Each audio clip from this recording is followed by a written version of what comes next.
Bismillahirrahmanirrahim. Assalamu alaikum. My name is Ali Raza and welcome to Pen Gravity. बेटा इस lecture के अंदर हम लोग हमारा जो डॉन न्यूज़पेपर है उसके एडिटोरियल्स का एनालिसिस करेंगे और हम कवर करेंगे इसके अंदर तो आपका 14 जुलाई 2025 का जो एडिटोरियल्स हैं उनको। आई नो थोड़ा सा लेट हो गया लेक्चर ड्यू टू सम वही बिजी शेड्यूल की वजह से, लेकिन आज दो नई चीज़ें जो हैं इंशाल्लाह आपको सीखने को मिलेंगी। आज आपको एडिटोरियल्स तो मैं पहले भी पढ़ाता रहा हूँ, पहले भी एक्सप्लेन करता रहा हूँ, लेकिन एडिटोरियल का जो इस्तेमाल है वो मैं पहले आपको ज़बानी बताता था, by the use of words बताता था कि आपने इसको किस किस टॉपिक के अंदर इस्तेमाल करना है। लेकिन आज के लेक्चर के अंदर बेटा मैंने ये किया है कि जो एडिटोरियल हम डिस्कस करेंगे उसके अंदर जो डाटा हम डिस्कस करेंगे उस डाटे को सामने रखकर मैंने जो प्रीवियस सीएसएस के इंग्लिश ऐसे के ख़ास तौर पर पेपर हैं वो वाले जो है ना टॉपिक्स जो रेलिवेंट टू एडिटोरियल्स हैं वो मैंने निकाले हैं और एडिटोरियल को डिस्कस करने के बाद मैं आपको बताऊंगा कि वो डाटा किस ऐसे के अंदर इस्तेमाल हो सकेगा और कैसे इस्तेमाल हो सकेगा, ताकि आपको ये पता चल सके कि ये जो एडिटोरियल्स हैं ये ओपिनियंस हैं ये क्यों इंपॉर्टेंट है। ठीक है, तो वो सीएसएस के जो पास पेपर्स के अंदर ऐसे आए हुए हैं, जब वो सामने होगा उसके बाद एडिटोरियल की डिस्कशन आपके सामने होगी और उसके बाद जब मैं उनका आपस में लिंक डेवलप करूंगा then you can understand how to develop link, how to use that data in ऐसे। ठीक है, तो ये आज हम आपके लिए करेंगे। वैसे तो करते रहे हैं, पहले भी ऐसे ही आपको बताता रहा हूं, लेकिन पहले ये होता था कि वर्ड्स के थ्रू बता देता था, लेकिन अब से मैं कोशिश करूंगा कि आपको साथ में सामने जो ऐसे आ चुका है वो रख कर बताया जाए ताकि आपको सही से समझ आ सके। ठीक है जी, तो ये है बेटा जो आपका टुडे डॉन न्यूज़पेपर, उसके जो एडिटोरियल्स हैं, यानी कि ये 14 जुलाई का है। ठीक है, और इसके अंदर ये बेटा आपके जो 3 एडिटोरियल्स हैं इनका मैं एनालिसिस करूंगा। पहला जो आपका एडिटोरियल है ये इकोनॉमी को कवर करेगा, दूसरा पॉपुलेशन को, एंड तीसरा जो है वो मीडिया और जर्नलिज्म को कवर करेगा। ये तीनों टॉपिक्स के ऊपर एसेज ऑलरेडी आ चुके हैं और वो भी मैं आपके साथ डिस्कस करूंगा। बाकी ये वाला जो सेक्शन है बेटा इसके बारे में आपको पता है कि इसके चारों ओपिनियन जो हैं इन द सेम फैशन उनको भी डिस्कस किया जाता है। नए बच्चों के लिए सिर्फ बताना चाहूँगा कि बेटा आप फोकल पर्सन से रब्ता करके रजिस्ट्रेशन जो है करवा सकते हैं। इसको आप खुद से एक दफ़ा पढ़ लीजिएगा और बाकी ये 2024 के सारे ओपिनियंस के लेक्चर्स मौजूद हैं एंड 2025 के भी मौजूद हैं। ऐसे राइटिंग प्रैक्टिस भी कंटिन्यू है, आप उसको ज्वाइन कर सकते हैं। ठीक है जी, तो चलें अब हम लोग शुरू करते हैं जो आज का आपका एडिटोरियल्स वाला सेक्शन है। तो फर्स्ट आपका एडिटोरियल है टैक्स अनरेस्ट। ठीक है, अच्छा, इससे टैक्स अनरेस्ट जो है फर्स्ट आपका एडिटोरियल, इसको डिस्कस करने से पहले एक और चीज़ जो है आपको बतानी ज़रूरी है and that is Islamabad policy research institute.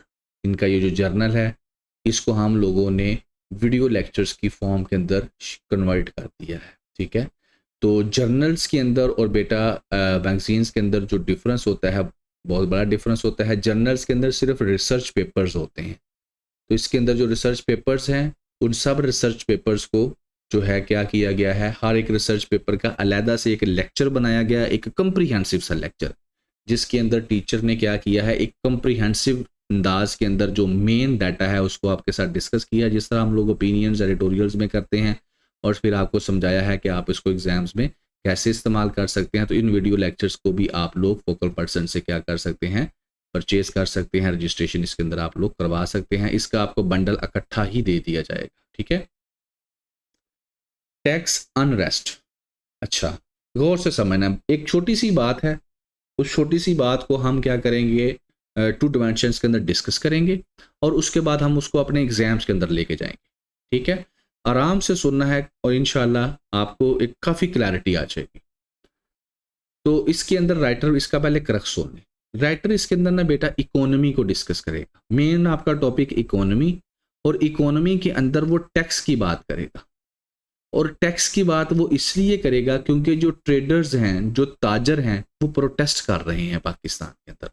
बल्कि उन्होंने प्लान किया है कि हम लोग 19 जुलाई को क्या करेंगे, एंटी बिजनेस टैक्स मेयर्स, यानी कि जो पाकिस्तान की गवर्नमेंट ने बजट इंट्रोड्यूस करवाया है उसके अंदर टैक्स को लेकर जो गवर्नमेंट ऑफ पाकिस्तान ने रिफॉर्म्स की हैं उनको लेकर सामने रखते हुए हम जो ताजर बरादरी है, जो तजारत करने वाले हैं, ट्रेडर्स हैं, हम एहतजाज करेंगे। क्यों एहतजाज करेंगे? क्योंकि गवर्नमेंट ने जो टैक्स का दिया है, यानी कि रिफॉर्म्स दी हैं या जो टैक्स का सिस्टम बनाया है वो गलत है, वो सही नहीं है, वो अगेंस्ट है एक इक्विटेबल जो टैक्सेशन का निज़ाम है उसके। तो इसकी वजह से 19 जुलाई को क्या किया जाएगा, प्रोटेस्ट किया जाएगा। अब राइटर ने जो बात लिखी है वो ये देखेगा कि गवर्नमेंट सही है इस काम के अंदर या फिर ये जो प्रोटेस्ट करने वाले हैं ये ठीक हैं। यानी कि टैक्स कौन सा लगाया गया है पहले तो हम लोग ये डिस्कस करेंगे, ठीक है, कि गवर्नमेंट ने ऐसा आखिर क्या कर दिया है, कौन सी रिफॉर्म्स कर दी है जिसकी वजह से ये लोग जो हैं प्रोटेस्ट करने जा रहे हैं। दूसरी चीज़ हम ये देखेंगे कि क्या गवर्नमेंट ने ये जो टैक्स लगाया है या जो रिफॉर्म्स की हैं वो सही की हैं according to the constitution, according to the आप कह सकते हैं राइट्स ऑफ पाकिस्तानी सिटीजन्स को सामने रखते हुए की हैं, कुछ गलत तो नहीं कर दिया। और उसके बाद हम देखेंगे कि ट्रेडर्स ने जो ये जो प्रोटेस्ट करने जा रहे हैं क्या ये सही है या गलत है, ठीक है, और उसके बाद ऑप्शंस क्या है हमारे पास। तो ये डाटा बेसिकली हम लोग इस तरह से डिस्कस करेंगे और उसके बाद फिर ऐसे तो है ही है। अच्छा जी, अब शुरू करते हैं। राइटर कहता है जुलाई 19 को क्या किया जाएगा, प्रोटेस्ट किया जाएगा। कौन प्रोटेस्ट करेगा? जो आपकी ये ट्रेड बॉडीज हैं वो प्रोटेस्ट करेंगे, यूनियंस वगैरह वाले। क्यों प्रोटेस्ट करेंगे? क्योंकि जो टैक्स इन्फोर्समेंट के जो मेयर्स गवर्नमेंट ने इंट्रोड्यूस करवाए हैं फिस्कल ईयर 26 के बजट के अंदर उनके अगेंस्ट, ठीक है। अच्छा, अब यहां तक हो गया आपका। अब आगे एक नई बात है, अब सुने जरा। अब जो गवर्नमेंट ने मेयर्स इंट्रोड्यूस करवाए हैं उससे इकोनॉमी हो जाएगी डॉक्यूमेंटेड इकोनॉमी। अब डॉक्यूमेंटेड इकोनॉमी होने की वजह से ट्रेड बॉडीज को क्या है, वो कह रहे हैं कि ये डॉक्यूमेंटेड ना हो, इसलिए वो गवर्नमेंट के खिलाफ जो हैं वो खड़े हो गए हैं। वो कहते हैं कि ये जो मेयर्स हैं ये गलत हैं। अब इससे पहले कि मैं आगे जाऊं, ये डॉक्यूमेंटेड इकोनॉमी क्या है ये आपको पता होना चाहिए। What is the difference? First of all, what is documented economy, and then what is undocumented economy, and then what is the difference between documented and undocumented economy? ये छोटी छोटी टर्म्स हैं लेकिन इनकी आपको बिल्कुल क्लैरिटी होनी चाहिए। जब क्लैरिटी होगी ना बेटा, तो बिको इंटरव्यू के अंदर जब आप बोलेंगे, बेशक आप इंग्लिश में बोलेंगे, जिस मर्जी लैंग्वेज के अंदर बोले, आपका जो माइंड है वो क्लैरिटी के साथ बोलेगा। जो सामने बैठा है उसको भी क्लैरिटी हो जाएगी कि हाँ बच्चे को क्लैरिटी है। लेकिन जब आपकी क्लैरिटी नहीं होगी ना आइडियाज़ की, तो फिर आप क्या करेंगे, फिर आप जो है इधर उधर के वर्ड्स को जोड़ने की कोशिश करेंगे और वो जुड़ेंगे नहीं। तो ये क्लियर कर लें कि डॉक्यूमेंटेड इकोनॉमी क्या होती है, और गवर्नमेंट इसको डॉक्यूमेंटेड इकोनॉमी बनाना चाह रही है पाकिस्तान की इकोनॉमी को, और इसके खिलाफ ट्रेडर एहतजाज कर रहे हैं, ठीक है। अब आगे भी पढ़ेंगे कि वो डॉक्यूमेंटेड इकोनॉमी कैसे बनाने जा रहे हैं। बहरहाल डॉक्यूमेंटेड इकोनॉमी क्या होती है और अनडॉक्यूमेंटेड क्या होती है। डॉक्यूमेंटेड जैसे कि अल्फाज से ही पता चल रहा है, डॉक्यूमेंट के ऊपर आ जाना, पेपर के ऊपर आ जाना। तो ऑफिशियली रिकॉर्ड के अंदर जो चीज़ें आ जाती हैं, अगर आपका कारोबार जो है, ठीक है ना, अगर तो वो ऑफिशियली रिकॉर्ड के पे मौजूद है, यानी कि आप ऐसा कारोबार कर रहे हैं जिसका गवर्नमेंट को पता है, एफबीआर को पता है, आप उसके पास रजिस्टर्ड हैं, आपकी जो ट्रांजैक्शंस आ रही हैं उनको पता है कितने पैसे आए कितने पैसे गए। So that is called documented economy, ठीक है। इसके अपोजिट होती है अनडॉक्यूमेंटेड इकोनॉमी। डॉक्यूमेंटेड इकोनॉमी को हम फॉर्मल भी कह सकते हैं और ऑफिशियल भी कह सकते हैं। और अनडॉक्यूमेंटेड इकोनॉमी बेटा वो होती है, वो कारोबार, अनडॉक्यूमेंटेड इकोनॉमी के अंदर वो कारोबार आते हैं। बाकी अब ये खुद भी बेटा पढ़ लीजिएगा, मेरा मकसद है कंसेप्ट देना, ना तो यहाँ से इंग्लिश पढ़ के सुनाना, ये आप खुद भी पढ़ सकते हैं। अच्छा, अनडॉक्यूमेंटेड इकोनॉमी वो होती है जिसका रिकॉर्ड जो है एफबीआर के पास नहीं होता, गवर्नमेंट के पास नहीं होता। उस बंदे ने जो वो कारोबार कर रहा है, कितने पैसे कमाए, कितने पैसे इन्वेस्ट किए, गवर्नमेंट के पास कोई रिकॉर्ड नहीं होता। जब गवर्नमेंट के पास कोई रिकॉर्ड नहीं होगा तो अल्टीमेटली उस बंदे के कारोबार में से जो प्रॉफिट होगा गवर्नमेंट उसमें से कुछ भी टैक्स नहीं ले सकेगी। और अनडॉक्यूमेंटेड इकोनॉमी की ये बेटा ठेले सारे आपके सामने एग्जाम्पल्स हैं। ठीक है, ये लाते हैं, बेचते हैं, अपना प्रॉफिट लेते हैं और घर चले जाते हैं। So there is no link with the government, with the FBR. ठीक है, तो एफबीआर को, गवर्नमेंट को नहीं पता कि ये कितना पैसा कमा रहे हैं। बेशक थोड़े पैसे कमा रहे हूँ, जैसे ये है, ठीक है, ये है, इनके आपके सामने है। तो ये क्या है, ये सारी की सारी बेटा अनडॉक्यूमेंटेड इकोनॉमी है, इसको हम अनडॉक्यूमेंटेड इकोनॉमी कहते हैं। अब पाकिस्तान में क्या हो रहा है, पाकिस्तान में बेसिकली ये हो रहा है, अब सैलरीड क्लास है कि बंदा 50,000 या 60,000 उसकी सैलरी है तो वो टैक्स दे रहा है। दूसरी तरफ ये इस तरह के काम करने वाले जो लोग हैं, अक्सर जो ओनर्स हैं उनकी बात कर रहा हूँ, जो मजदूर हैं उनकी बात मैं नहीं यहाँ पर कर रहा। ठीक है, और ओनर्स क्या हैं, वो कई लाखों रुपए इससे कमा रहे हैं। और ओनर्स किस तरह होते हैं, अगर आपको मार्केट का थोड़ा एक्सपीरियंस हुआ हो तो बेटा ये वाले जो लोग हैं ये दिहाड़ी पर रखे होते हैं उन्होंने, ये सारे के सारी उनकी एक ही बंदे की सारी प्रॉपर्टी होती है और इनको दिहाड़ी पर उन्होंने रखा होता है। ठीक है, तो ये जो ओनर है वो लाखों कमा रहा है बट गवर्नमेंट को 1 रुपया भी टैक्स नहीं दे रहा। दूसरी तरफ जो सैलरीड क्लास वाला है वो थोड़े से पैसे कमा रहा है, उसमें से टैक्स दे रहा है। तो उससे क्या हो रहा है, जिनको टैक्स देना चाहिए वो नहीं दे रहे और जिनको जिनको कम लेना चाहिए गवर्नमेंट उससे ले रही है। तो basically that is the, you can say, negative thing in undocumented economy. ठीक है, तो इसके ऊपर क्या करने जा रहे हैं गवर्नमेंट, क्या ऐसे मेजर्स करने जा रही है कि इस अनडॉक्यूमेंटेड इकोनॉमी को कम किया जा सके, और ट्रेडर इसके ऊपर एहतजाज कर रहे हैं। तो समझ तो आपको आ गई होगी कि दोनों में डिफरेंस क्या है अनडॉक्यूमेंटेड और डॉक्यूमेंटेड इकोनॉमी के अंदर। अब ये एक मैंने वैसे हमने देखा तो मैंने कहा आपके साथ शेयर कर दूं कि कैसे डॉक्यूमेंटेड इकोनॉमी में कैसे शिफ्ट किया जा सकता है काम को। वो बेटा ये देखें, उसमें होता है वही रिकॉर्ड में आ जाना, रसीद होना, जिसको आप रसीद उर्दू में बोलते हैं। फॉर एग्जाम्पल आपने किसी रेस्टोरेंट या होटल से खाना खाया, उनको आपने कैश दे दिया। जब आपने उनको कैश दे दिया और उसके बाद रसीद नहीं ली बिल की, तो अल्टीमेटली फिर क्या हुआ, वो गवर्नमेंट के खाते से निकलेगा।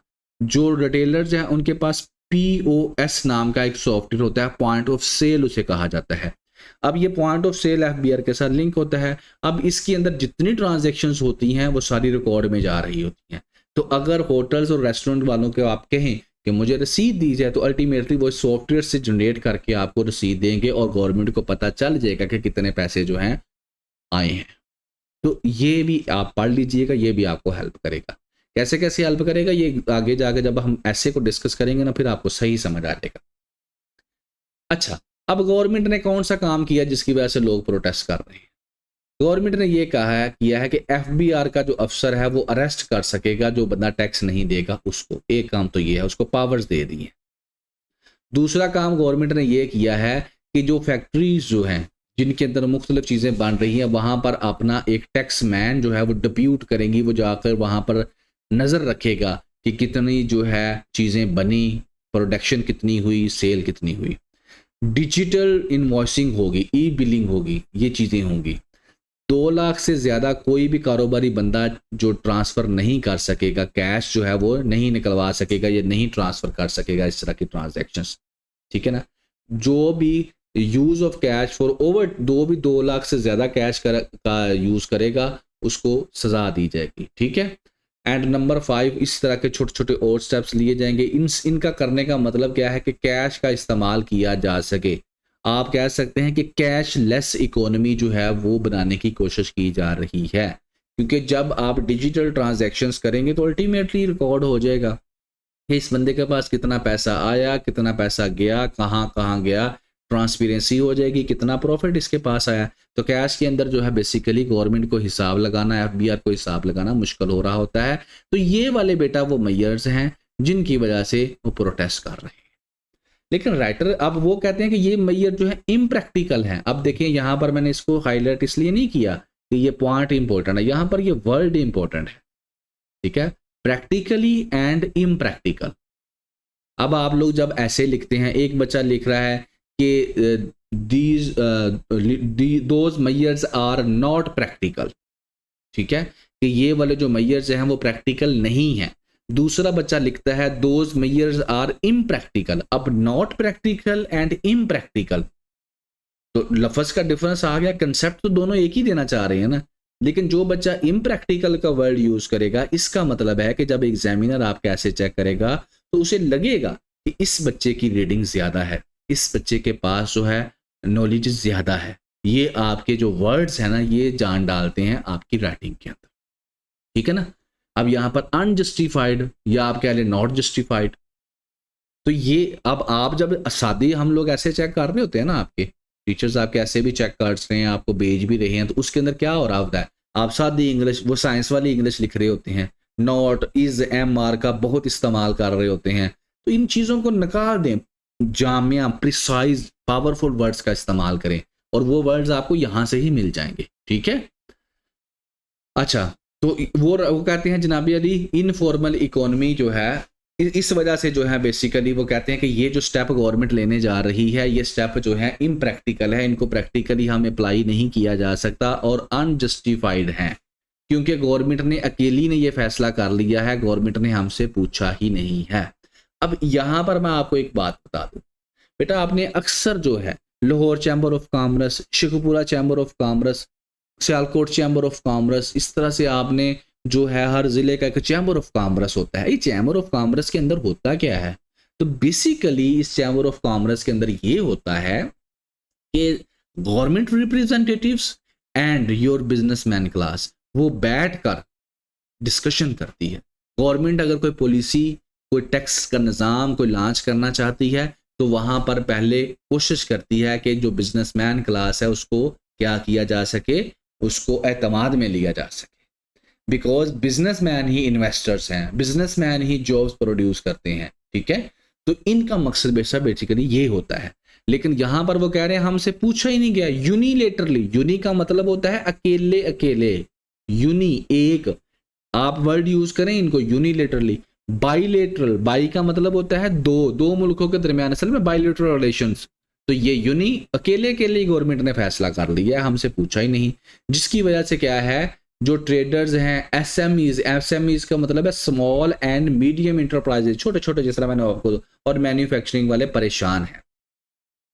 लेकिन राइटर कहता है इनके सारे आर्गुमेंट फजूल हैं, ऐसी कोई बात नहीं है, गवर्नमेंट ने सही किया, बात खत्म हुई। अब कौन से फैक्टर्स हैं, राइटर कहता है, जिनकी वजह से हम नीचे जा रहे हैं। एक तो कहता है लो टैक्स टू जीडीपी रेशो है हमारा, तकरीबन 10% है।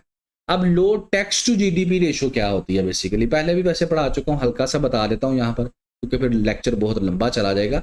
अच्छा, लो टैक्स टू जीडीपी रेशो बेटा बेसिकली, जीडीपी आप कह लें कमाई, ग्रोस डोमेस्टिक, पर एक मुल्क की जो एक खास टाइम के अंदर टोटल कमाई, उसको टोटल कमाई के ऊपर जो टोटल टैक्स दिया जाता है उसे हम कहते हैं टैक्स टू जीडीपी रेशो, कि टोटल कमाई के ऊपर कितना टैक्स लिया गया। पाकिस्तान में 10% है सिर्फ और सिर्फ, बल्कि इससे भी कम है, और ये साउथ एशिया में सबसे कम है। तो अब जो है इसको बेहतर किया कहाँ कैसे किया जा सकता है, टैक्सेशन के निज़ाम को, इकोनॉमी को, उसके अंदर टैक्स बेस को बढ़ाया जा सकता है, ठीक है। जो फ्रॉडिये हैं उनको सज़ा दी जा सकती है, ताकि जो सैलरी वाले हैं उनके ऊपर से बर्डन कम किया जा सके। लेकिन गवर्नमेंट का कहता है एक बड़ा पुराना ट्रैक है कि जब भी ये कोई टफ पॉलिसी बनाती है ना, टफ मेजर करती है, फैसले करती है, तो जब भी इसके ऊपर प्रेशर डाला जाता है तो ये फिर क्या हो जाती है, यू टर्न ले जाती है। तो अब भी देखना है कि ये क्या करती है। ठीक हो गया जी, तो हमने पढ़ लिया। अब यही चीज़ें थी कि हमने पढ़ा टैक्स को, हमने पढ़ा इकोनॉमी को, हमने पढ़ा गवर्नमेंट ने क्या पॉलिसी बनाई कि ताकि टैक्स को बेहतर किया जा सके। अब आप जो बेटा कहाँ पर, अब आप लोग आ जो अपना जो आपका ऐसे है, कि ऐसे में ये जो है कैसे जो है कि हम लोग इस्तेमाल कर सकते हैं, ऐसे के अंदर ये किस किस इकोनॉमी के टॉपिक के अंदर ये इस्तेमाल हो सकता है। अब ये आप ऐसे कुछ देखें कि 2015 में ऐसे आता है the suffering of tax payers in Pakistan, ठीक है। अब मैंने आपके साथ क्या डिस्कस किया, आप खुद ही देख लें कि टैक्स पेयर्स जो हैं पाकिस्तान के अंदर, उनके लिए मुश्किलात जो हैं वही डिस्कस करनी है। This essay covered issued face by taxpayers, corruption in FBR, tax burden on the middle class, lack of taxpayer incentives, need for reforms. अब ये सारी चीज़ें आप लोग इसके अंदर लिख सकते हैं। The suffering of tax payers in Pakistan मतलब क्या है, पाकिस्तान के अंदर जो लोग टैक्स दे रहे हैं उनको जिन हर्डल्स का सामना है, जिन मुश्किलात का सामना है, जिन परेशानियों का सामना है, वो डिस्कस करनी है। और इसके साथ साथ क्योंकि जो टैक्स पेयर्स हैं वो तो सारे ही हैं हम लोग, जो नहीं भी है फाइलर वो भी टैक्स दे रहा है, जो एक छोटी सी माचिस की डब्बी लेता है वो भी टैक्स दे रहा है। तो हमें जो सफरिंग का सामना करना पड़ रहा है वो क्यों है? वो इसी वजह से है कि टैक्स की कलेक्शन ही नहीं हो रही। जिस तरह मैंने अभी आपको कहा 10% है टैक्स टू जीडीपी रेशो, तो फिर क्या हो रहा है? अमीरों से टैक्स लिया नहीं जा रहा और गरीबों से ही लिया जा रहा है, सैलरीड को ही दबाया जा रहा है, रिफॉर्म्स की नहीं जा रही। ठीक है ना? तो ये इस तरीके से इस्तेमाल हो जाएगा। फिर 2023 के अंदर बेटा आता है inflation at threat to economic stability in Pakistan. अब ये डायरेक्टली लिंक करता है economy, taxation policy also affects inflation. ये देखें, अब महंगाई कब होती है, इन्फ्लेशन कब होती है, आप खुद समझदार हैं। कब होगी महंगाई? जब गवर्नमेंट जो है वो टैक्स ज्यादा लगाएगी तो महंगाई होगी ना, चीजें महंगी होंगी। अब गवर्नमेंट टैक्स क्यों ज्यादा लगाएगी? तो गवर्नमेंट टैक्स तब ज्यादा लगाएगी जब नए लोग जो हैं वो टैक्स नहीं देंगे, यानी कि ये वाला जो है ना, कहां पर गया, corruption burden on the middle class, यहां पर नहीं है, आप पीछे जाकर बताता हूँ, यहां पर आ जाए आप लोग। देखें ये वाला ब्रॉडनिंग द टैक्स बेस, इसका मतलब ये होता है, टैक्स बेस कह लें, टैक्स नेट कह लें, कि और जो लोग देखें हर साल लोग नए नए कारोबार कर रहे हैं, नई नई चीजें कर रहे हैं, उनसे टैक्स लो। अगर 10 बंदों से एक साल में पहले आप टैक्स ले रहे थे तो अगले साल 15 बंदों से लो, 5 उसमें ऐड करो ना भाई। ठीक है ना? तो गवर्नमेंट ऐड नहीं कर पा रही, गवर्नमेंट इन्हीं को निचोड़ी जा रही है, और ये कौन है? सैलरीड क्लास है। तो यही चीज यहां पर है कि फिर क्या होगा? महंगाई होगी। लेकिन जब टैक्स देने वाले बढ़ जाएंगे तो इन्फ्लेशन कम हो जाएगी। Global economic challenges and Pakistan, इसके अंदर आप taxation, IMF, fiscal policy, economic governance, ये सारा का सारा डिस्कस कर सकते हैं। तो बेटा इस तरीके से आपने इन एसेस को लिखना है, इन एसेस को समझना है। वो जो आप बाकी 11 पेपर्स के ऊपर अप्रोच लेकर चलते हैं ना, वो यहां पर नहीं चलेगी। वो जो बाकी करंट अफेयर, पाकिस्तान अफेयर्स के अंदर आप अपनी इंग्लिश लिख के आ जाते हैं, वो यहां पर इंग्लिश नहीं चलेगी। वो आइडियाज यहां पर चल जाएंगे, लेकिन वो इतने सीधे क्वेश्चन जो वहां होते हैं यहां पर नहीं होते। यहां पर आपने खुद से क्वेश्चन बनाना है, खुद से आंसर देना है। तो गौर करें, ये सब्जेक्ट जो है ना ये ले जाता है सबको। ठीक है, नेक्स्ट आ जाते हैं। सर्जिंग नंबर्स आपका सेकंड एडिटोरियल बेटा पॉपुलेशन के बारे में है। कहता है पाकिस्तान की जो पॉपुलेशन है ना वो बढ़ती जा रही है, तो आप करें क्या? ठीक है, तो इसके ऊपर हम लोग डिस्कशन करेंगे, और उसके बाद इसी टॉपिक से रेलिवेंट जो है हम लोग ऐसे भी डिस्कस करेंगे। तो पॉपुलेशन, मैं, आप और दूसरे लोग जो पाकिस्तान में हैं। ठीक है, अब इससे पहले कि राइटर ने क्या लिखा है वो मैं डिस्कस करूं, पहले एक चीज आपके साथ डिस्कस करता हूं, और वो चीज ये है कि पॉपुलेशन का बढ़ना प्रॉब्लम है या नहीं है। अब राइटर ने लिखा है कि पॉपुलेशन तो परेशान नहीं है, पॉपुलेशन का तो नुकसान है, ज्यादा पॉपुलेशन होगी ज्यादा नुकसान होगा, ऐसे ही है, ये राइटर ने लिखा है। अब आप खुद भी सोचें ना थोड़ा सा कि क्या पॉपुलेशन बढ़ने से प्रॉब्लम्स पैदा होती हैं या नहीं होती हैं। ये अब आपका भी तो एक आर्गुमेंट है ना, अपना खुद का भी तो आर्गुमेंट डेवलप करें ना। आप एग्जामिनर आपसे पूछ लेता है किसी ऐसे के अंदर पॉपुलेशन क्या है, सही चीज है बुरी चीज है, बेनिफिशियल है नहीं है, फिर आपका क्या आर्गुमेंट होगा, पेपर वाला या जो आपका डेवलप किया हुआ है। तो आपको दोनों साइडों का पता होना चाहिए। चाइना की एग्जांपल अगर आप ले लेंगे तो पॉपुलेशन जो है अच्छी चीज है बढ़ना, ठीक है।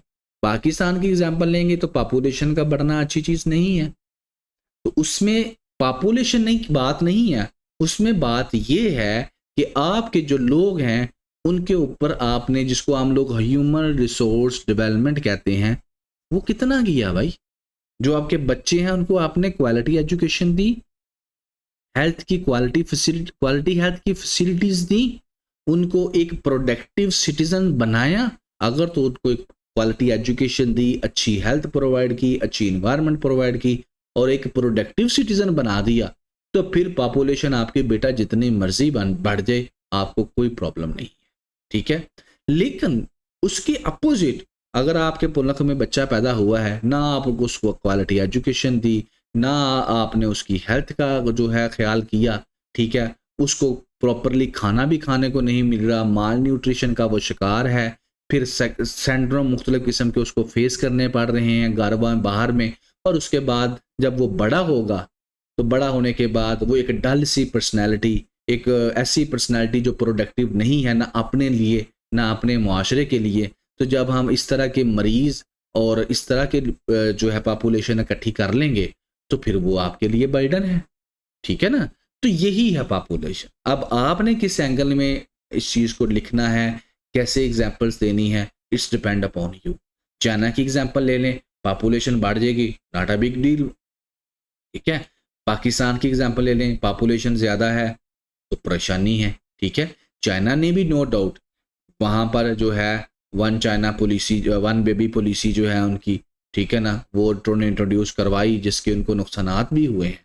उनकी भी एक हिस्ट्री है, उन्होंने भी कहा कि पॉपुलेशन बहुत ज़्यादा ना बढ़ जाए, लेकिन एज कम्पेयर टू पाकिस्तान आप कह सकते हैं कि देखें जी, पाकिस्तान की आबादी इतनी है और चाइना की इतनी ज़्यादा है, बट स्टिल चाइना जो है वो ग्रो कर रहा है।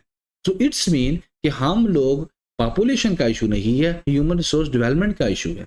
तो by this way you can develop your own arguments, ठीक है?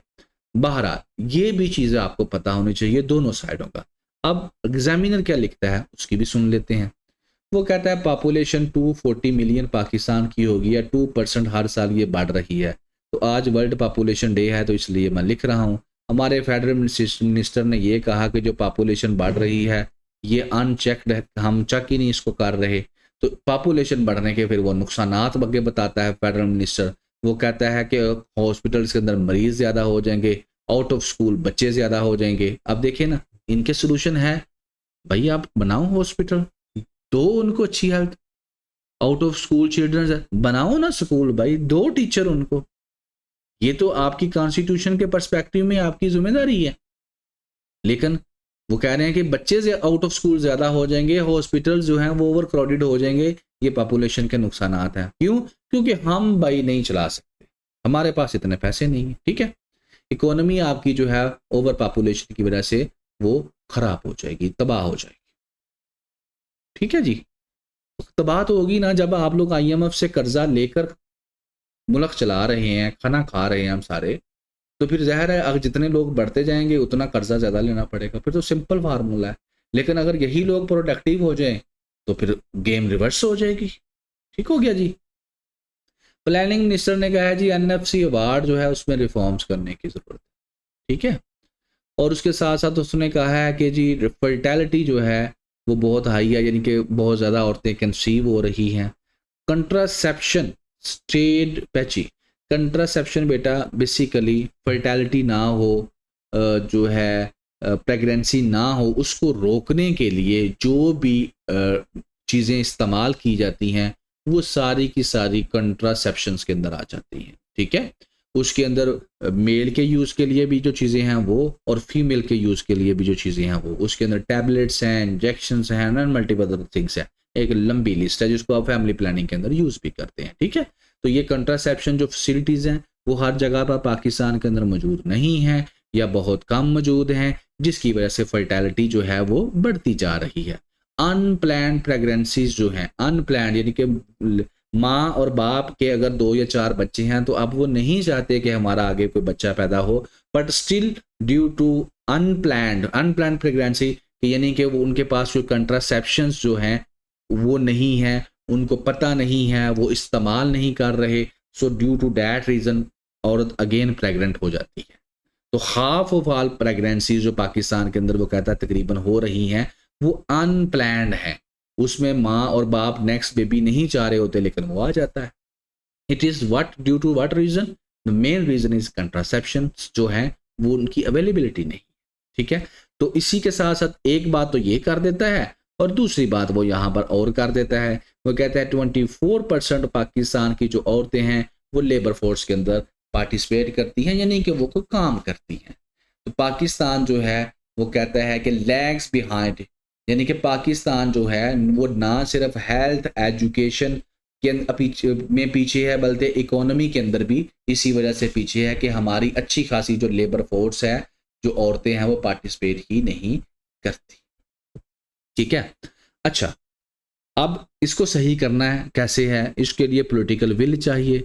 पॉलिटिकल विल में क्या होगा, आप लोग को फैमिली प्लानिंग जो है उसका जो कंसेप्ट है उसको बेहतर करना पड़ेगा। सबसे पहले तो अपने माशरे में ये लोगों को समझाना पड़ेगा कि भाई ये जो फैमिली प्लानिंग है ये हमने गोरों से नहीं लिया, अंग्रेज़ों से नहीं खरीदा कंसेप्ट, ये इस्लाम के अंदर भी मौजूद है।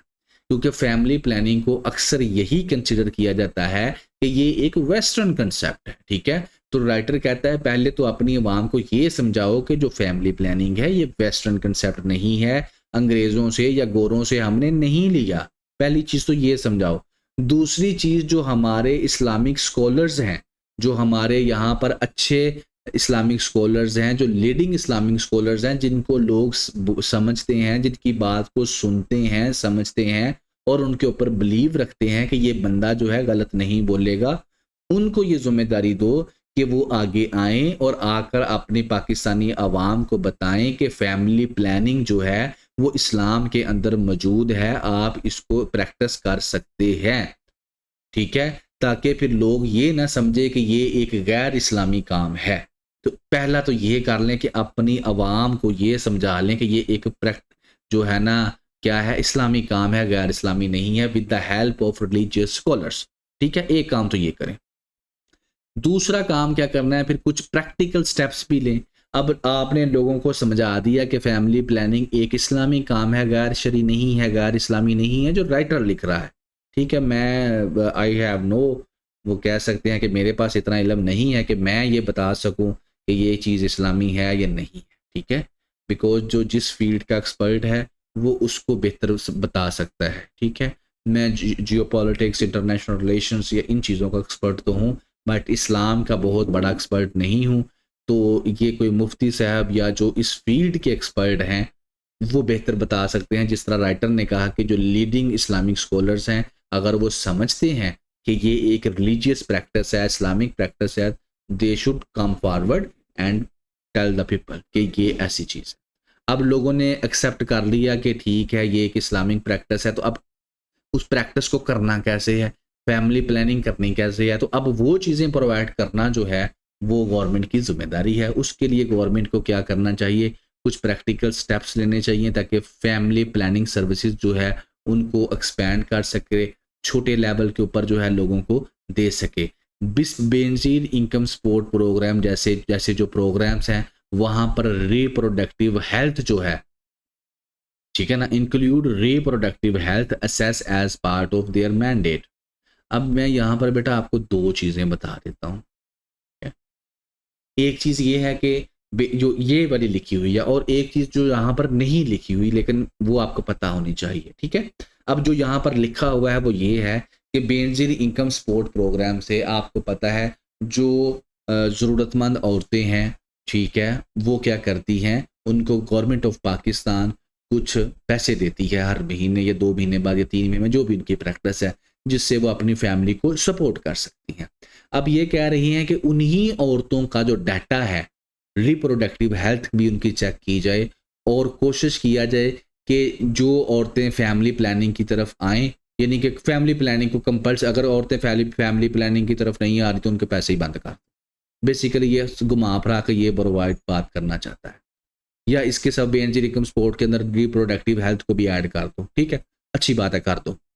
दूसरी बात जो मेन आपसे मैं करना चाह रहा हूँ कि what is Benazir income support programme, ठीक है। तो अक्सर बेटा आपको इंटरव्यू के अंदर जो है पूछा जाता है क्वेश्चन, खास तौर पर जिन्होंने सोशल वर्क रखा होता है ऑप्शनल के अंदर, कि सोशल सेफ्टी नेट क्या होते हैं, ठीक है, सोशल सेफ्टी नेट। तो बेटा ये पूछा जाता है what is social safety net.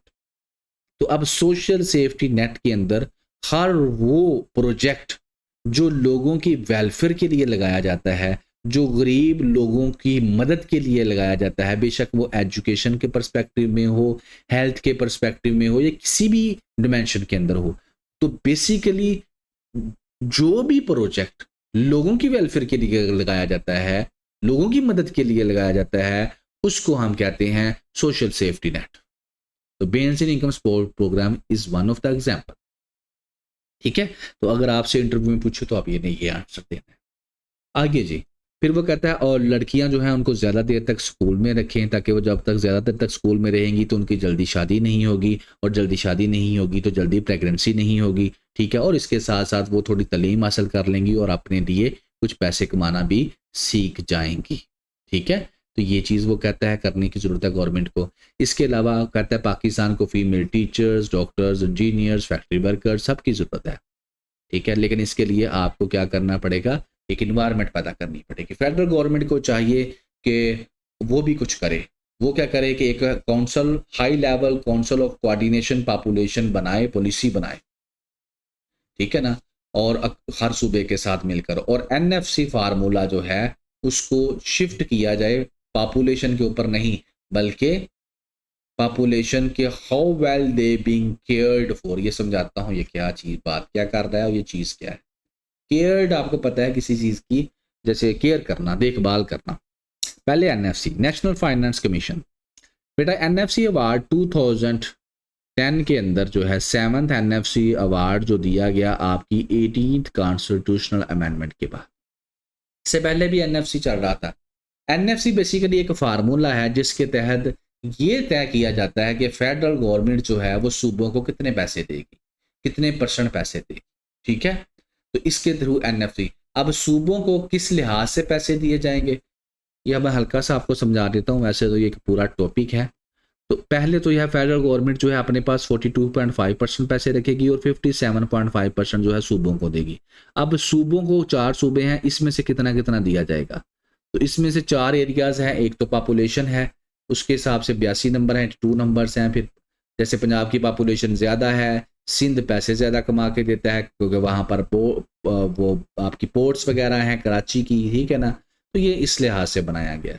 अब राइटर कहता है कि पॉपुलेशन को देख के पैसे ना दो, कि ये देख के पैसे दो कि कौन सा सूबा अपनी पॉपुलेशन की देखभाल ज़्यादा करता है, कौन सा सूबा अपनी पॉपुलेशन को अच्छी एजुकेशन देता है, कौन सा सूबा अच्छी हेल्थ देता है। मतलब कि जो सूबा ह्यूमन डेवलपमेंट के ऊपर ज़्यादा खर्च करता है उसको ज़्यादा पैसा दो, ना कि ये कि जिसकी पॉपुलेशन ज़्यादा है। तो बेटा ये इसके अंदर चीज़ें थी जो हमने डिस्कस कर, ठीक है। अब मैं आपके साथ इसी पॉपुलेशन को लेकर ऐसे कुछ डिस्कस करूंगा, ठीक है, कि जो ऐसे हैं वो कौन कौन से पूछे गए और किस एंगल में पूछे गए, और ये जो डाटा अभी मैंने आपके साथ पिछले कुछ मिनट्स के अंदर डिस्कस किया है दूसरे एडिटोरियल का, वो आप कैसे इस्तेमाल कर सकते हैं, कहाँ पर इस्तेमाल होगा, ठीक है। अब देखते हैं। पहले मैं सिर्फ बोल रहा था, अब आपको दिखा भी रहा हूं। पहली तो बात है 2023 के अंदर inflation a threat to economic stability in Pakistan. अब देखने को आपको ये ऐसे क्या लग रहा है, इन्फ्लेशन का, इकोनॉमी का, ऐसे ही है ना कि inflation a threat to economic stability in Pakistan, के महंगाई की वजह से पाकिस्तान को थ्रेट, यानी कि महंगाई जो है एक थ्रेट है जिसकी वजह से पाकिस्तान के अंदर इकोनॉमिक स्टेबिलिटी नहीं आ सकती, ठीक है। अच्छा, अब आप ये जो मैंने पॉपुलेशन की बातें की हैं उसको कैसे डिस्कस करेंगे। तो यहाँ पर इनडायरेक्ट आपने कनेक्ट करना है। पॉपुलेशन ग्रोथ जो है वो इन्फ्लेशन को इम्पैक्ट करती है, क्योंकि डिमांड एंड रिसोर्स एलोकेशन की वजह से।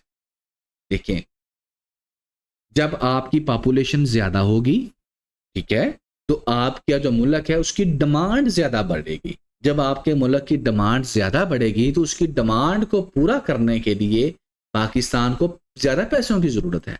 और पाकिस्तान के पास पैसे कहाँ से आने हैं, पाकिस्तान IMF से कर्जा मांगेगा, ठीक है। एक चीज ये हो गई। दूसरी चीज, आपकी मार्केट जो है उसके अंदर जब डिमांड ज्यादा होगी तो अल्टीमेटली डिमांड एंड सप्लाई का रूल है, जब डिमांड किसी चीज, पॉपुलेशन ज्यादा है तो डिमांड ज्यादा है, जब डिमांड ज्यादा है तो रेट्स बढ़ जाते हैं।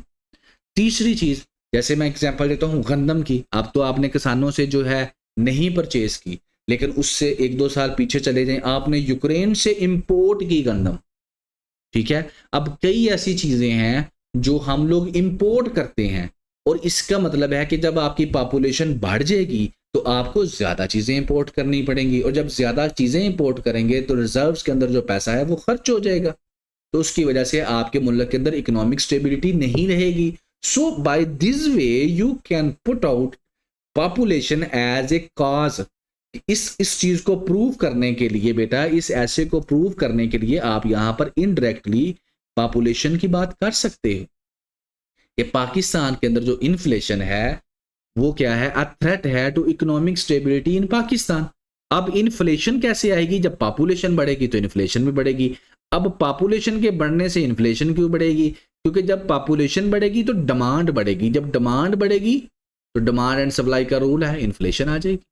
और जब इन्फ्लेशन आ जाएगी तो फिर क्या हो जाएगा बेटा, इकोनॉमिक स्टेबिलिटी को खतरा आ जाएगा। हो गया कनेक्ट, इस तरह से कनेक्ट करना है। अगला आ जाओ, human development and economic sustainability, ये 2020 के अंदर आया। अब देखो यहां पर हमने पॉपुलेशन को लिंक किया इकोनॉमी के ऐसे के अंदर, अब यहां पर हम पॉपुलेशन को लिंक कर रहे हैं ह्यूमन डेवलपमेंट के अंदर और इकोनॉमिक सस्टेनेबिलिटी के अंदर। और ये चीज मैंने पहले डिस्कस कर दी है, जैसे मैंने शुरू में भी डिस्कस की कि पॉपुलेशन जो ग्रोथ है वो डायरेक्टली इफेक्ट करती है ह्यूमन डेवलपमेंट इंडिकेटर्स को। इसी एडिटोरियल के अंदर हमने डिस्कस किया है, हेल्थ को, एजुकेशन को, एम्प्लॉयमेंट को, इकोनॉमिक सस्टेनेबिलिटी को। आपकी जब अब पाकिस्तान एक गरीब मुल्क है, कर्जा लेके चला रहा है, पॉपुलेशन बढ़ गई, ठीक है, तो जब पॉपुलेशन बढ़ेगी तो फिर क्या होगा, आपके अस्पतालों के अंदर रश बढ़ जाएगा, क्योंकि आपके पास रिसोर्सेज नहीं है, आप अपनी अच्छी हेल्थ नहीं प्रोवाइड कर सकेंगे। आपके बच्चे जो आउट ऑफ स्कूल बच्चे हैं वो बढ़ जाएंगे, आप क्वालिटी एजुकेशन नहीं दे पाएंगे, ठीक है, आपकी जो बेरोजगारी है वो बढ़ जाएगी। अब जब ये तीनों चीजें बढ़े खराब हो जाएंगी तो ह्यूमन डेवलपमेंट के ऊपर असर पड़ जाएगा। तो हो गया कनेक्ट, ठीक है। तो बेटा इस तरीके से कनेक्ट करना है ये। अब आपने देखा यहाँ पर इकोनॉमी था, उसके अंदर पॉपुलेशन हमने डाल दिया, यहाँ पर ह्यूमन डेवलपमेंट की बात हो रही है, उसके अंदर हमने पॉपुलेशन का इंडिकेटर डाल दिया। अब यहाँ पर डायरेक्ट ही आ गया है, population growth a threat to human survival, ये तो डायरेक्ट ही उसने लिख दिया जो हमने डिस्कस किया था। आगे है energy crisis in Pakistan, causes and consequences. अब यहाँ पर आप देखें इसके अंदर एनर्जी के साथ अब आप पॉपुलेशन को देखें, लिंक कर रहे हैं कि energy crisis in Pakistan, causes and consequences, यानी कि आप लोग जो है इसको अब कैसे एनर्जी क्राइसिस काजेज में इसको लिख सकते हैं कि क्योंकि पॉपुलेशन की बढ़ती जा रही है पाकिस्तान के अंदर, तो इसका मतलब क्या है कि हम ज्यादा घर बन रहे हैं, ज्यादा बच्चे हैं, ज्यादा कमरे बन रहे हैं, इलेक्ट्रिसिटी की कंजप्शन बढ़ रही है, तो हमें ज्यादा बिजली की जरूरत है। जब ज्यादा बिजली की जरूरत है तो वही है कि बिजली की डिमांड बढ़ रही है, और फिर क्या होगा, फिर हम बिजली किससे बना रहे हैं, हम बिजली बना रहे हैं ऑयल से। तो यहां पर अब आप देख रहे हैं कि पॉपुलेशन को आपने एनर्जी के अंदर फिट कर दिया। तो बेटा इस तरह से ये होते हैं फिट, ठीक है। आज का लेक्चर थोड़ा लंबा हो जाएगा, फिर वही बात है कि फिर डिस्कशन अगर फिर आप डिटेल में करें तो चीज़ें फिर लंबी चली जाती हैं। मीडिया मैटर्स आपका बेटा थर्ड एडिटोरियल है।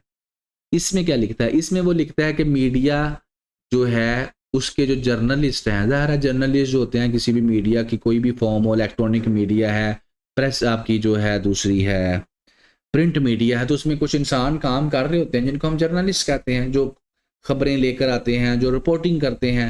तो उनके चैलेंजेस की बात करेगा कि इन लोगों को क्या परेशानियां पेश आती हैं, मीडिया वालों को क्या परेशानियां पेश आती हैं। फिर एक रिपोर्ट है वो डिस्कस करेगा, और फिर मीडिया का लिंक करेगा डेमोक्रेसी के साथ। इसके ऊपर भी हम एसेस देखेंगे, ठीक है। आज मेरा जो कंसर्न है ना वो बेसिकली आपको ये एक्सप्लेन करना है कि यार ये किस तरह से आपका कनेक्ट होगा। आपको अक्सर आप लोग समझते हैं कि एडिटोरियल और ओपिनियंस हम लोग करवा रहे हैं तो इनका फायदा कोई नहीं है, ठीक है। अब तो आपके सामने नजर आ रहा है ना किस तरह से कनेक्ट हो रही हैं चीजें।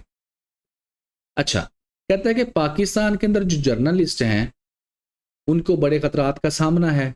एक फ्रीडम नेटवर्क की रिपोर्ट आती है, अब ये रिपोर्ट का नाम है, बिल्कुल याद करने की जरूरत नहीं है, साउथर्न पंजाब के ऊपर आती है। Journalism in southern Punjab, state of media freedom, access to information and safety of journalist and other media professionals in south Punjab, way forward. याद करने की जरूरत नहीं है, ठीक है। बस आप समझाना मकसद, जहाँ पे जो समझाने वाली बात है, याद करने वाली बात है, वो आएगी तो मैं बता दूंगा। अच्छा, इस रिपोर्ट के अंदर जो जर्नलिस्ट हैं साउथ पंजाब के, उनको जो चैलेंजेस का सामना है वो डिस्कस किया गया है सराइकी बेल्ट के अंदर, ठीक है। अब जर्नलिस्ट को किन प्रॉब्लम का सामना है सराइकी बेल्ट के अंदर? फ्यूडल्स हैं, पॉलिटिशियंस हैं, एक्सट्रीमिस्ट हैं, अनइलेक्टेड एलिमेंट्स हैं, यानी कि आप कह सकते हैं कि असर और रसूख वाले लोग वहां पर मौजूद हैं, और जर्नलिस्ट उनके खिलाफ कुछ लिख नहीं सकते। अगर कोई जो वहां पर जो फ्यूडल्स लॉर्ड्स हैं, चौधरी हैं, पॉलिटिशियंस हैं, वो जो मर्जी ह्यूमन राइट्स की वायलेशन करते रहे, जो मर्जी करते रहे, उनके खिलाफ कोई लिख नहीं सकता।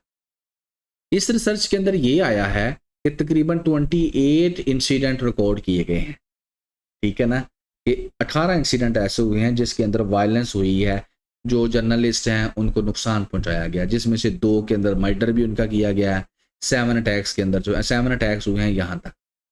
ये तो एक स्टोरी बता रहा है ना आपको। तो इंस्टीट्यूशनल रिफॉर्म्स पाकिस्तान के अंदर है ही नहीं है। इंस्टीट्यूशनल रिफॉर्म्स के अंदर वो बात ये करता है कि फ्रीडम ऑफ एक्सप्रेशन जो है वो पाकिस्तान का जो कॉन्स्टिट्यूशन है वो ये राइट देता है लोगों को कि वो बोलें, और ये डेमोक्रेसी के लिए बहुत ज़रूरी है फ्रीडम ऑफ एक्सप्रेशन का होना। यहाँ से ही हम लोग ऐसे बनाएंगे, ठीक है। कहते हैं कि अपोजिशन पार्टीज जो होती हैं, जो भी पावर में जब आती है वो ऐसे ही करती है जिस तरह से करंट गवर्नमेंट कर रही है, कि वो क्या करती है, ऐसे ऐसे लॉज बनाती है जिससे क्या होता है, जो मीडिया की फ्रीडम है उसको कंट्रोल किया जा सके।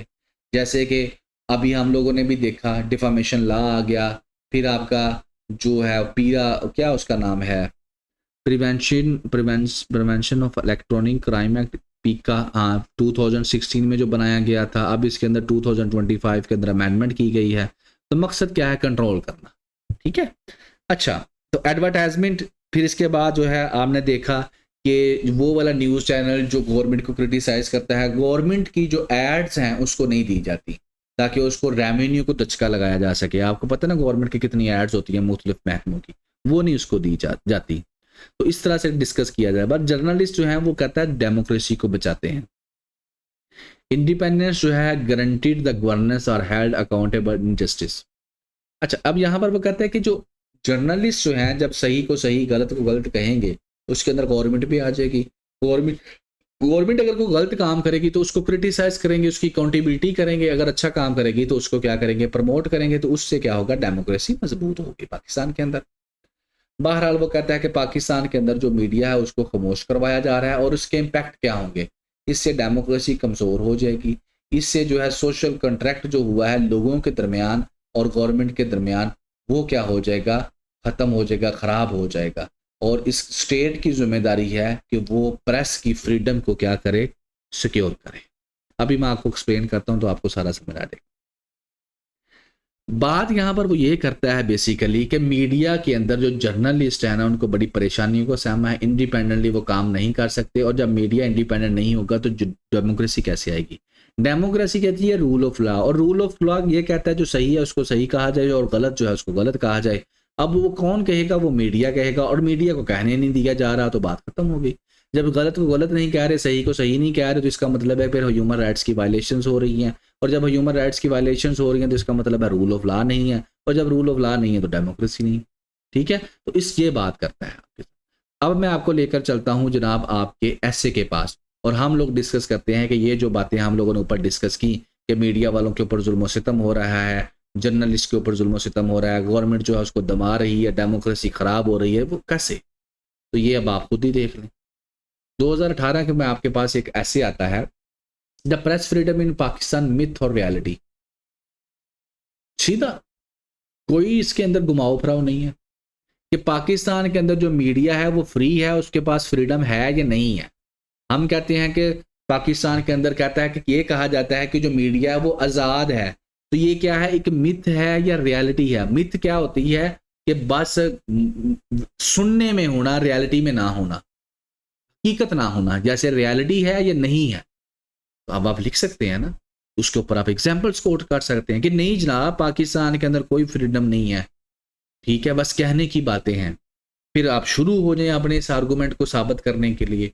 और उसके अंदर ये जैसे हमने अभी एक एडिटोरियल डिस्कस किया है कि जनाब क्या होता है, नंबर 1 गवर्नमेंट ऐसी पॉलिसीज बना रही है, डिफामेशन लॉ बना रही है, 26 कॉन्स्टिट्यूशनल अमेंडमेंट उसने कर दी है, पीका अमेंडमेंट की आप लोग बात कर सकते हैं, एग्जाम्पल्स कोट कर सकते हैं, फिर कोई रिपोर्ट का हवाला दे सकते हैं। जर्नल जो ये वाले इनको जैसे हमने बात की, कम एड्स नहीं दिए जा रहे, जर्नलिस्ट का मर्डर किया जा रहा है, तो ये क्या है, इसका मतलब फिर यही है कि कोई चक्कर नहीं है, कोई फ्रीडम नहीं है, साइलेंस किया जा रहा है, खामोश किया जा रहा है। इस तरह से आप इस ऐसे को लेके चल सकते हैं। नेक्स्ट आ जाता है freedom of speech a birth right और अ प्रिविलेज। अब ये क्या है कि freedom of speech birth right है या प्रिविलेज है। बेसिकली तो ये बर्थ राइट है, पाकिस्तान का कॉन्स्टिट्यूशन ऑफ पाकिस्तान भी आपको कहता है, तो इसके ऊपर आप लोग लिख सकते हैं चीज़ें। ठीक है, आगे जी, freedom of expression problems and solutions. क्या क्या प्रॉब्लम्स हैं और उसके सॉल्यूशंस क्या हैं, ठीक है ना। और आपने अभी लिखा भी है कि फ्रीडम ऑफ एक्सप्रेशन के अंदर क्या क्या प्रॉब्लम्स आ रही हैं, वही प्रॉब्लम्स आप यहाँ पर मेंशन कर सकते हैं। और बाकी रही बात डेमोक्रेसी की, वो उसके ऊपर भी एक ऐसे था, अगर मैं डेमोक्रेसी कैसे निकाल रहा तो वो भी आ जाना था, जिसके अंदर democracy and illiteracy can not be move together.